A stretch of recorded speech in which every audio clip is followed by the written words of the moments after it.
Hello my dear students, welcome back to one more class. आज के इस class में हम स्टडी करने वाले हैं सॉलिड स्टेट का ही एक और टॉपिक। और ये टॉपिक भी जो है हमें थोड़ा सा वीडियो के थ्रू समझना पड़ेगा, तभी हमें ये टॉपिक अच्छे से समझ में आएगा। तो आज के टॉपिक का नाम है close packed structure. So student, इस क्लोज पैक्ड स्ट्रक्चर में हम क्या देखने वाले हैं कि जो एटम्स जो होते हैं वो किस तरीके से अरेंज्ड होते हैं, ये अभी हम स्टडी करेंगे।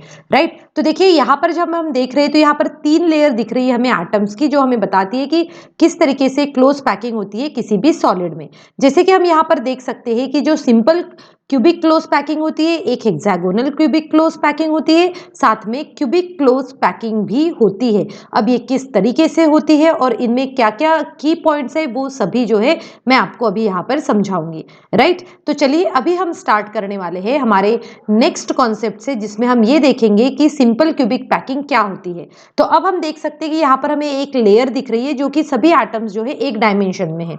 राइट, और इस डायमेंशन एटम में हम देख सकते हैं कि अगर हम ये मिडल वाला जो अगर हम लेते हैं तो मिडल में देखिए यहाँ पर इस मिडल वाले एटम के साथ दो और एटम्स जो है वो अटैच्ड है। और जब भी कोई इस तरीके से एटम्स अटैच्ड रहते हैं तो उसे हम कहते हैं कोऑर्डिनेशन नंबर। हम क्या कहते हैं उसको? कोऑर्डिनेशन नंबर कहते हैं। तो कोऑर्डिनेशन नंबर मतलब क्या होता है? कोऑर्डिनेशन नंबर मतलब होता है it is the number of nearest atoms in contact with individual atom. मतलब इस एटम के साथ में ये और ये एटम कॉन्टैक्ट में है, तो इसीलिए इसका कोऑर्डिनेशन नंबर जो हुआ है वो है 2।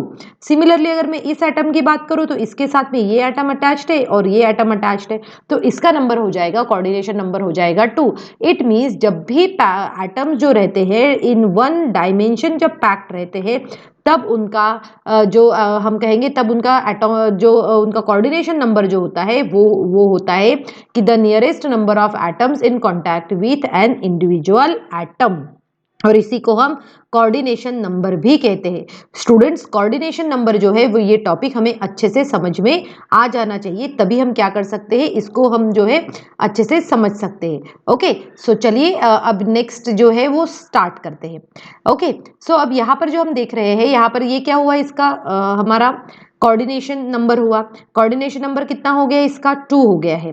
अब देखेंगे हम कि जो 2 डायमेंशनल जो स्ट्रक्चर्स रहते हैं, इस 2 डायमेंशनल स्ट्रक्चर में कोऑर्डिनेशन नंबर जो है वो क्या होता है, ये भी अभी हम स्टडी करने वाले हैं। ओके, सो अब देखिए जब अगर हम आगे बढ़कर देखते हैं कि कोऑर्डिनेशन नंबर में 2 डायमेंशनल अगर स्ट्रक्चर रहा तो उसका किस तरीके से स्ट्रक्चर होगा वो भी मैं आपको यहाँ समझाती हूँ। जैसे यहाँ पर देखिए ये 2 डायमेंशनल स्ट्रक्चर हमें दिख रहा है, जिसमें वन लेयर पे एक लेयर पे दूसरी लेयर, उसके ऊपर तीसरी लेयर जो है ये हमें दिख रही है। जो हमने ये पहले लिखा हुआ है, पहले इसको इरेज कर लेते हैं ताकि हमें जो है वो और क्लियरली समझ में आए। ठीक है, सो देखिए यहाँ पर अभी हम देख लेते हैं कि यहाँ पर जो हमारा एक वन लेयर है, ठीक है, ये तो फर्स्ट डायमेंशन हुआ, इसके ऊपर हमने दूसरी लेयर भी लगा दी। अब ये देखो एक लेयर के ऊपर सेम ही दूसरी लेयर आ रही है, इसीलिए इसको कहा जाएगा ए टाइप, हमने दे दिया ए टाइप। अब ए टाइप जैसे ही दूसरी लेयर आ रही तो वो ए टाइप ही हुआ, और ये हुआ हमें 2 डायमेंशन में। 2 डायमेंशन मतलब क्या हुआ? लेयर्स के फॉर्म में। राइट, तो इस ऐसे इसको कहा जाता है 2 डायमेंशनल। सिमिलरली आप यहाँ पर देख सकते हो बेटा, कोऑर्डिनेशन नंबर की हम बात कर रहे हैं, तो कोऑर्डिनेशन नंबर में क्या हो रहा है कि एक एटम से 4 और एटम जो है वो अटैच्ड है, और वो जब अटैच्ड है तो वो इस तरीके से अटैच्ड है, और जब ये इस तरीके से अटैच्ड है इसीलिए इसका कोऑर्डिनेशन नंबर जो होगा वो हो जाएगा 4। राइट, वहां पर कोऑर्डिनेशन नंबर क्या हो जाएगा? 4 हो जाएगा। अब जैसे हमने देखा था कि वन डायमेंशन में क्लोज पैकिंग इस तरीके से होती है। राइट, तो हमने क्या देखा? एक तो हमने देखा पहला वाला स्क्वायर क्लोज पैकिंग। अब सेकंड पोजीशन क्या हो सकती है कि आपने जैसे ए टाइप ऑफ किया, अब ये जो ए के बीच में यहाँ पर जो स्पेस बच रही थी, इसी स्पेस के बीच में आपने क्या किया? एक और एटम अटैच कर दिया। राइट, एक और एटम अटैच किया, फिर उसके बाद में एक और हो गया। तो ये देखो आप देख सकते हो कि लेयर ए और ये लेयर ए दोनों सेम है। ठीक है, तो यहाँ पर देखो अब हम देखेंगे कि ये कितने और एटम से अटैच्ड है। तो यहाँ पर आप देख सकते हो कि एक एटम 6 और एटम से अटैच्ड है, और इसीलिए इसका कोऑर्डिनेशन नंबर जो हो जाता है वो होता है 6। और इसका अगर हम इसके सभी सेंटर्स को अटैच कर दे तो ये हो जाएगा हमारा हेक्सागोनल क्लोज पैकिंग। ये हो जाएगा हमारा हेक्सागोनल क्लोज पैकिंग। अब देखिए हेक्सागोनल क्लोज पैकिंग में यहाँ पर जो है 2 वॉइड्स बनने के चांसेस रहते हैं। राइट, अब ये वॉइड्स क्या होता है? ये वॉइड्स जो है, जो यहाँ पर दिख रहा है ना, ये जो दिख रहा है इसे कहा जाता है वॉइड्स। एक ये इसे कहा जाता है वॉइड्स, और ये भी क्या है, ये भी जो है वो वॉइड्स है। अब देखो ये वॉइड्स क्या होते हैं ये मैं आपको नेक्स्ट क्लास में समझाऊंगी, डिटेल्ड में समझाऊंगी कि वॉइड्स क्या होते हैं। यहाँ पर अगर हम देखना चाहें तो हम इतना ही कहेंगे कि वॉइड्स मतलब क्या होते हैं, कि जैसे कि ये जो गैप दिख रहा है हमें इन एटम्स के बीच में जो गैप दिख रहा है उसे हम वॉइड्स कह सकते हैं। ओके, अब देखिए ये तो हमें क्लियर हो गया, यहाँ पे इतना तो समझ में आ गया है हमें। अब देखते हैं हम कि इस तरीके से जब क्लोज पैकिंग होती है उसके बाद में जो है जो हेक्सागोनल क्लोज पैकिंग होगी उसमें और किस तरीके से बन सकते हैं। तो जैसे कि हमने यहाँ पर बताया, ये देखिए कि टेट्राहेड्रल वॉइड है, अपेक्स मतलब क्या हुआ, इसका ऊपर वाला डायरेक्शन है, और यहाँ पर ये नीचे वाला डायरेक्शन है, ये कहते हैं वॉइड्स के बारे में। जैसे मैंने आपको बताया, मैं नेक्स्ट क्लास में इसका और डिटेल में आपको समझाने वाली हूँ।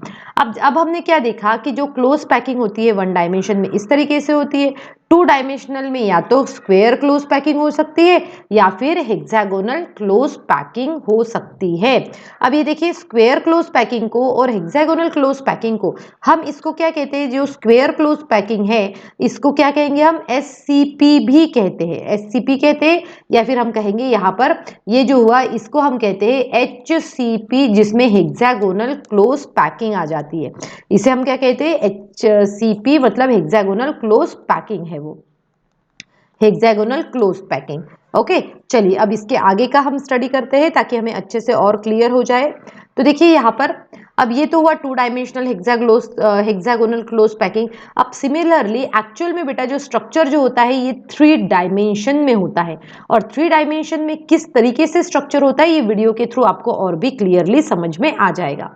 अब देखो थ्री डायमेंशनल में क्या हो रहा है, थ्री डायमेंशनल अभी यहाँ पर तो हमें सिर्फ ये एक ही लेयर दिख रही है, अगर इसी लेयर के पीछे और कुछ लेयर्स लग जाए या फिर इन लेयर्स के पीछे और कुछ लेयर्स लग जाए तो फिर पैकिंग किस तरीके से होगी। देखिए यहाँ पर इस वीडियो में समझा गया कि एक के लेयर के ऊपर एक लेयर के ऊपर एक लेयर के ऊपर एक जब लेयर लगाई जाती है तो जो स्ट्रक्चर बनेगा उसे कहा जाएगा यहाँ कहा जाएगा उसको three dimensional close packing, right. So ये हो गया हमारा थ्री डायमेंशनल क्लोज पैकिंग।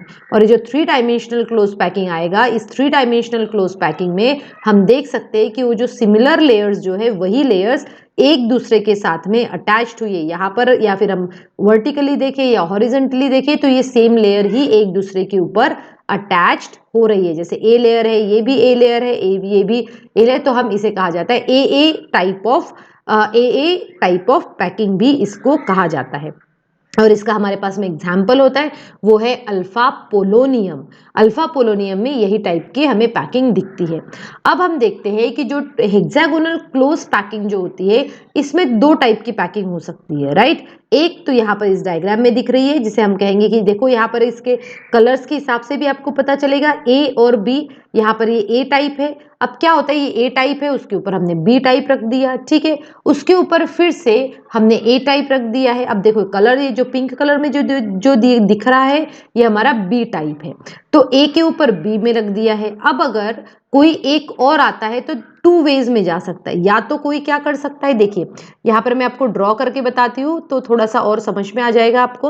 अब क्या हो सकता है कि अगर कोई इस वॉइड को भी इस तरीके से इसके ऊपर अटैच हो सकता है, या फिर कोई इस तरीके से यहाँ पर भी अटैच हो सकता है, और इसी बेसिस पे वहां पर क्या हुआ है, डिफरेंट स्ट्रक्चर्स भी बने गए हैं। किस तरीके से डिफरेंट स्ट्रक्चर्स बने हैं चलो देख लेते हैं अभी हम।